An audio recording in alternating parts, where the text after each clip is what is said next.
গতকাল বাংলাদেশের তরফ থেকে ভারতে একটি কূটনৈতিক নোট পাঠানো হয়েছে। নোটে কি বলা হয়েছে? অবিলম্বে শেখ হাসিনা অর্থাৎ প্রাক্তন প্রধানমন্ত্রী সে দেশের তাকে যেন দিল্লি বাংলাদেশের কাছে প্রত্যর্পণ করায়, অর্থাৎ তাকে যেন ফিরিয়ে দেওয়া হয়। কেন না, তার বিরুদ্ধে বেশ কয়েকটি মামলা রুজু হয়েছে।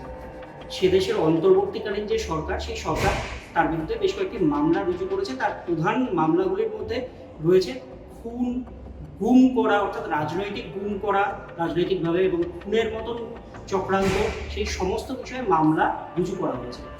সেই মামলার পরিপ্রেক্ষিতে সেখানে ট্রায়ালের জন্য তাকে অবিলম্বে বাংলাদেশ তাদের দেশে চাইছে। এবার প্রসঙ্গ হলো যে দিল্লি এই যে কূটনৈতিক নোট, সেই নোটের কি জবাব দেবে, কিভাবে সেই কূটনৈতিক নোটকে মোকাবেলা করবে দিল্লি। কারণ একদিকে যদি দেখা যায় যে মোদী সরকার, বর্তমান যে মোদী সরকার, তাদের বন্ধু শেখ হাসিনা, সেই শেখ হাসিনাকে তুলে দেওয়া বাংলাদেশের হাতে, সেটা কতটা দিল্লি চাইবে বা কোন পথে সেটা করতে পারবে, বা দিল্লিকে আদৌ বাধ্য সেটা করতে, সেই প্রসঙ্গগুলো নিয়ে আমরা যে কথা বলব। তার মধ্যে যদি আমরা এই প্রসঙ্গে কথা বলতে আসি, আমাদের ফিরে যেতে হবে চলতি বছরের জুলাই আগস্ট মাসের সময়কালকে। কারণ সেই সময়ে বাংলাদেশ উত্তাল হয়েছিল সংরক্ষণ বিরোধী আন্দোলন নিয়ে।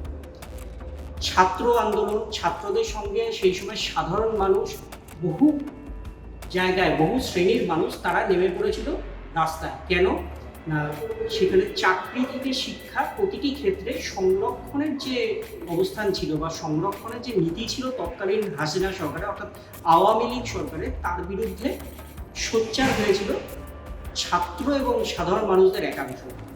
সেই আন্দোলনকে প্রতিহত করতে নামে শেখ হাসিনা সরকার বেশ কিছু ক্ষেত্রে নীতি প্রণয়ন করে এবং কার্যত জোর করেই সেই আন্দোলনকে প্রতিহত করার চেষ্টা করে, কিন্তু ফল হয় উল্টো।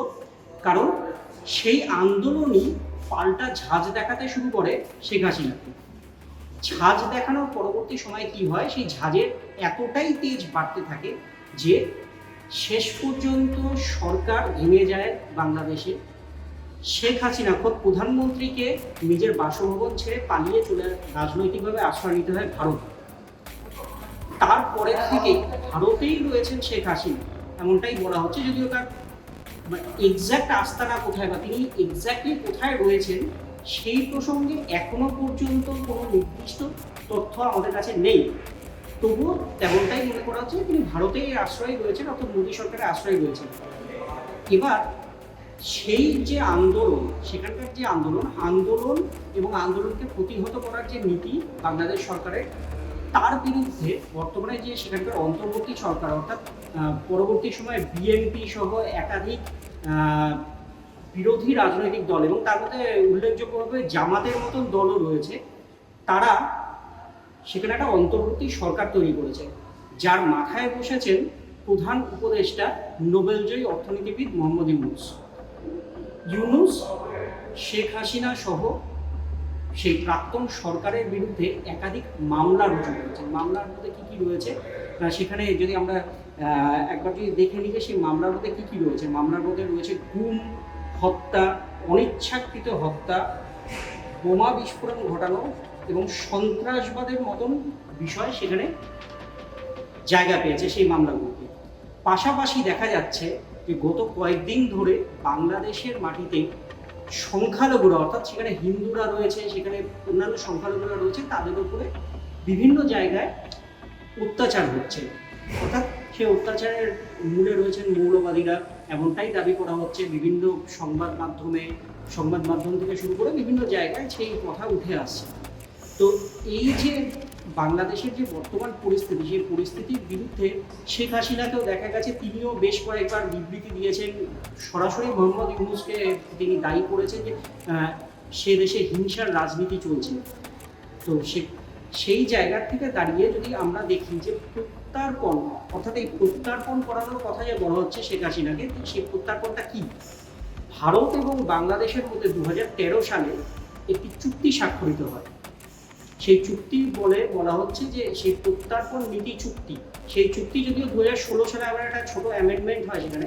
সেই চুক্তি অনুসারে কি বলা হচ্ছে যে যারা রাজনৈতিকভাবে এক দেশ থেকে অন্য দেশে গেছে অথবা সেই দেশে কোনো ধরনের ক্রাইম বা সংগঠিত কোনো অপরাধ করার পরে যদি অন্য দেশে গিয়ে আশ্রয় নেয়, সেই দেশ অর্থাৎ ভারতে বাংলাদেশের কোনো জঙ্গি সংগঠন বা জঙ্গি সংগঠনের সদস্যরা বা যারা আর কি সেখানে ক্রাইম করে ভারতে এসে আশ্রয় নিয়েছে, কোথাও গোপন ডেরায় লুকিয়ে রয়েছে, অথবা ভারতে কোনো ক্রাইম করে বাংলাদেশে গিয়ে লুকিয়ে রয়েছে, এরকম ক্ষেত্রে যারা রয়েছে তাদেরকে প্রত্যার্পণ করানো হয়, অর্থাৎ আইনি প্রক্রিয়ার মাধ্যমে তাদেরকে প্রত্যার্পণ করানো হয় এবং অ্যাকর্ডিংলি সেই দেশে ট্রায়াল চালানো হয়।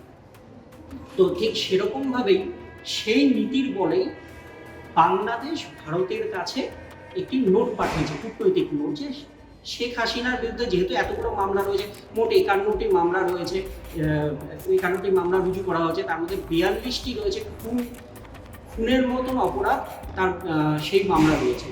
অর্থাৎ সেক্ষেত্রে শেখ হাসিনার প্রত্যার্পণের বিষয়টি ঢাকা অবিলম্বে চাইছে যেন ভারত সেটাতে সাড়া দেয়।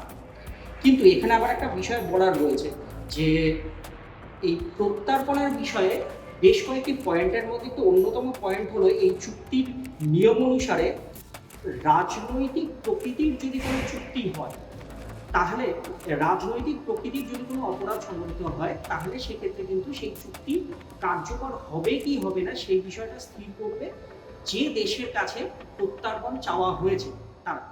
তো এখন দেখার বিষয় যে বাংলাদেশের সেই কূটনৈতিক নোট, সেই নোটে কি সাড়া দেবে ভারত? ভারত কি শেখ হাসিনাকে সে দেশে ফেরত পাঠাবে, নাকি অন্যরকমভাবে এই গোটা বিষয়টিকে ডিল করা হবে? সেটা নিয়েই আমাদের চোখ থাকবে খবরের দিকে, বাংলাদেশের খবরের দিকে, ভারত এবং বাংলাদেশের যে সম্পর্ক, সেই সম্পর্কের জায়গার দিকেও আমাদের চোখ থাকবে। এই ধরনের আরো খবর পেতে চোখ রাখুন টাইমস নাও খবরের পেজে।